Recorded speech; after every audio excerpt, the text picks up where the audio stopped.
So many of my clients and many of you have been asking, what is a good personal credit score? And like many things, there's layers to this question. So I'm going to do my best to answer this question for you in a very short span of time while giving you the additional context that you need to know where you need to be, not only overall, but specifically per lending product or per lending category. This is JP from Blueprint for Prosperity, helping you to increase your net worth through relationship banking, maximizing your borrowing capacity, proper use of life insurance, and the ownership of real estate. Like the video, subscribe to the channel. I'm uploading content on a daily basis to help you customize your personal blueprint for prosperity. So a good credit score is typically going to be determined by many different apps and different companies that you may come across as broken down into tier levels. The reality of it is that a good credit score is actually going to be determined mostly by the type of product that you're looking to borrow. So your good credit score with a mortgage is going to be slightly different than it would be for some credit cards versus some auto loans and personal loans, so on and so forth. Something important that you need to understand when, determining if you have a good credit score or not, when going to apply for a certain loan or funding product, is going to be if that item is collateralized or not, if that funding type of loan is collateralized or not. What's considered a reasonable credit score for a mortgage is going to be different because mortgages are collateralized. And at the end of the day, the lender has the ability to recoup some of their money if you were to default on that payment through the collateral, which is the home. The same applies for the auto loan. It's not quite the same as a mortgage, but at the end of the day, there's something tangible that lender can take back and recoup some of their losses if you default. So what they're going to require of their borrowers when it comes to credit score is going to be different. You may be surprised to know that what you need for, many credit cards in the market may actually be more strenuous than it is for a home or auto loan, even though credit cards are smaller lending products on average. The same goes for personal loans. And the reasons for this is because credit cards and most personal loans are typically not collateralized. All that lender has is the leverage of damaging your financial reputation if you don't pay them, but they don't really have much of a way to recoup any of that money back if they can't get it from you. So if you break down your credit score based on different lending products, and we'll just kind of stick to the four major categories of a mortgage, auto loan, personal loan, and a credit card. When it comes to credit cards, there's a subprime market and prime market, basically. And there are credit cards that either won't pull your credit at all, or you can have very subprime credit, meaning that you are, below a 640 or 620 and get approved for. These credit cards, more times than not, are going to have very low limits, and they're going to be more expensive and have little to no features involved. But they're good credit builders that you can use to put yourself in a better position. You get to a mid-level tier with your credit cards, and you may see yourself somewhere between 640 and 680. You start to get credit cards that are less expensive, may have reasonable to okay limits, and start to have a few features and benefits. Once you can breach the 720 and above mark, then the world starts to open up for you when it comes to credit cards. Now, mind you, your credit profile is also very relevant in this conversation. You can have a 720 and only have one or two trade lines on your account, meaning that you don't have an extensive enough credit profile and can still end up getting denied or less than favorable terms.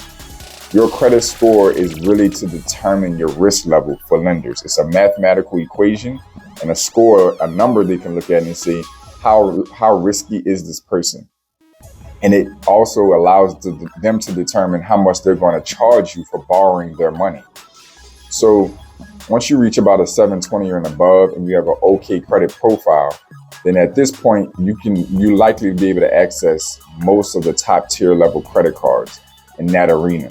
When it comes to personal loans, it's very similar. There are personal loans where your credit may not even be a factor, or you can have extremely subprime credit and still get approved. In many cases, they may have to be collateralized, or it's going to have insane interest rates and costs and fees associated with it. But again, it has its place. It may give you the capital you need to improve your financial situation. With personal loans, you're going to want to most likely be somewhere in the 660 to 680 range and above with a reasonable income, as well as a robust credit profile, or at least a moderately healthy credit profile as well, meaning that you maybe have at least 4 or 5 trade lines or more on your credit report that are over a year old, and you're going to want a healthy DTI. This is important for credit cards and personal loans as well.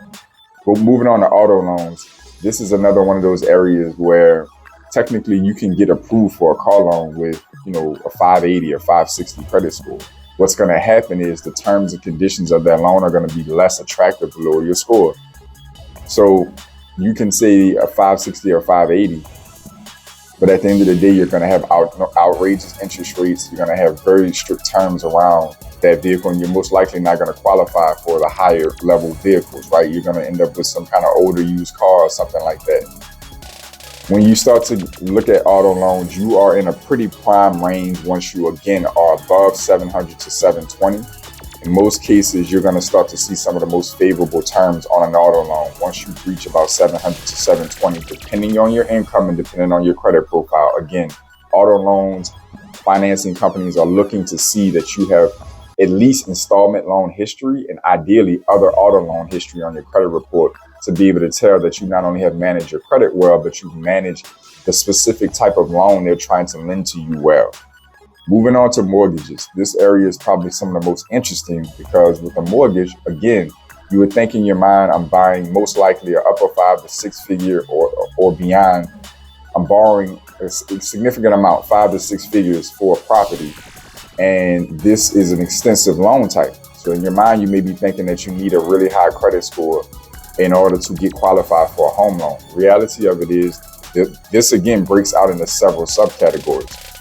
You can have as low as a 500 credit score and get approved for a mortgage loan. It's crazy, right? But it's true. With the FHA, for instance, you can be as low as a 500 credit score and still get approved for the loan. The caveat is it's going to be much more expensive and you're going to have to come to the table with a very significant down payment, usually 20% or more. But if you do have cash and you have that 20% and you don't have some of those immediate eliminating factors like a recent bankruptcy or very recent charge-offs, something like that, some kind of public record, negative public record that immediately disqualifies you for this loan, then you can technically have a 500 credit score with the proper down payment amount and get approved for an FHA loan. The next level is going to be like a 580 credit score where you can actually at that point start to reach about somewhere 3.5, 10% down range. Once you reach 620 is when you can start to qualify for lower down payment measures. And, at that point in time, come to the table with less cash.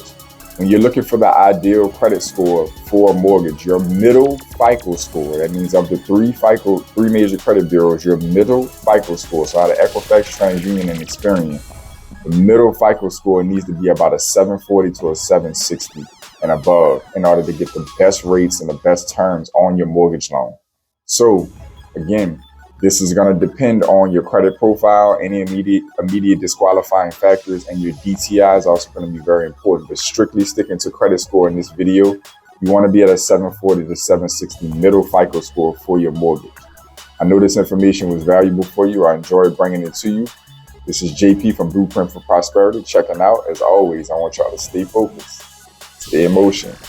I'll see y'all soon.